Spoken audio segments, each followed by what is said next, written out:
Scandals in the world of poker happen all the time. We've even covered a lot of them here on Poker Boom. But one of the biggest scandals of late involved a player named Mike Postle.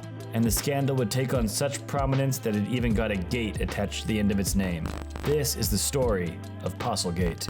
A Henderson man, one of 25 players, accusing one of their own of cheating. 13 Action News reporter Austin Carter explains how they say he swindled them out of hundreds of thousands of dollars. We'll get into all of it shortly, but before we do, please make sure to subscribe to the channel and hit that notification bell. We appreciate you being here and we hope you enjoy the video. Little is known about Mike Postle's early years, or really about him at all. However, it's safe to say he grew up far removed from the glitz and glamour of the high-stakes Las Vegas poker tables. His introduction to poker wasn't a dramatic affair. Rather, it was a gradual immersion into the game that would later define his life. His love for poker blossomed in local home games and small casino tournaments, where he honed his skills and developed a reputation as a formidable player.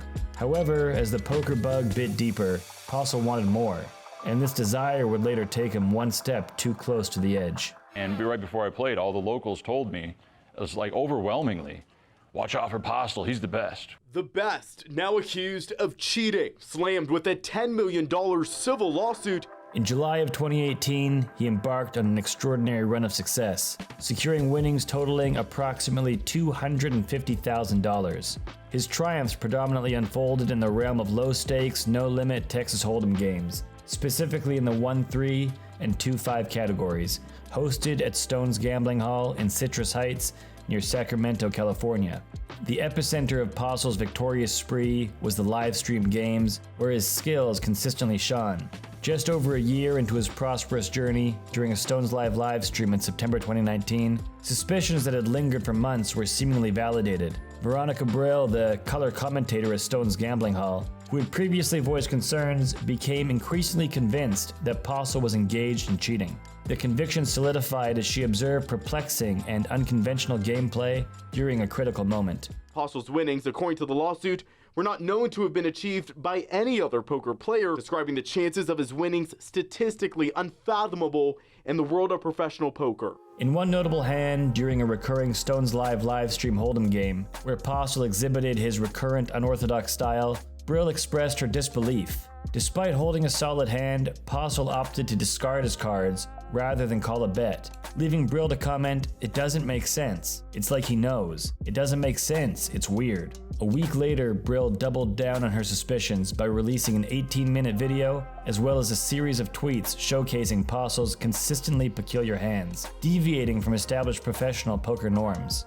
In each instance highlighted in Brill's video, Postle emerged victorious, or saved money by discarding a powerful hand that conventionally should have been played, according to the principles of professional poker players' game theory and conventional wisdom. Currently at 370, Mike P checks because he feels like Brian is most likely to fire when he does, and so we're gonna get a check raise.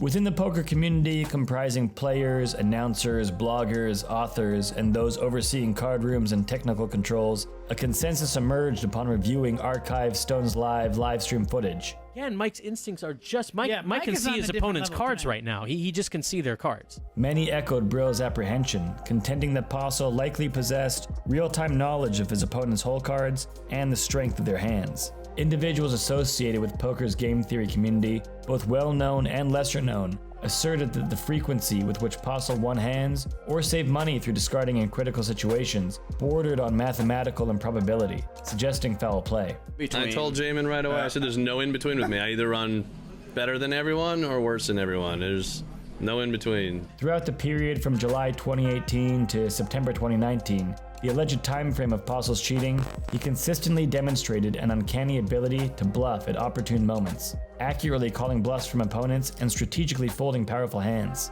Archived video footage unveiled instances where Postle repeatedly directed his gaze toward his lap, where a cell phone was often concealed from other players' view, raising suspicions of receiving information about opponents' hole cards. Alternatively, there were occasions when he wasn't focused on his lap during alleged cheating. prompting speculation that he might have been receiving electronic signals through the brim of his hat. It's so easy when you can see the cards. Yeah. So easy.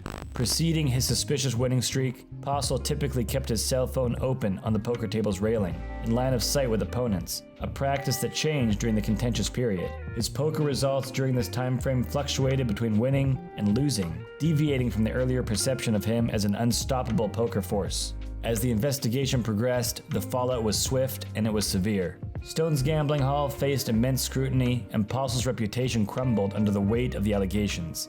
Lawsuits were filed, and the poker community engaged in heated debates about the implications for the integrity of the game. The fallout extended beyond the poker table, casting a shadow over the entire gambling industry and prompting a reevaluation of security measures in live stream games. On the 9th of October 2019, a group of players initiated a class action lawsuit seeking $30 million in damages against both Postle and Stone's gambling hall. By June 2020, a federal judge dismissed the lawsuit, citing some archaic California law. The case against Postle was dismissed with prejudice, barring any subsequent filings against him. Saying unfortunately, a lot of idiots make up stories and want to contribute to the drama and conspiracy theories. Both claims are 100% false, and we'll be providing that as soon as possible. Within 3 months of the dismissal, however, many agreed to settle.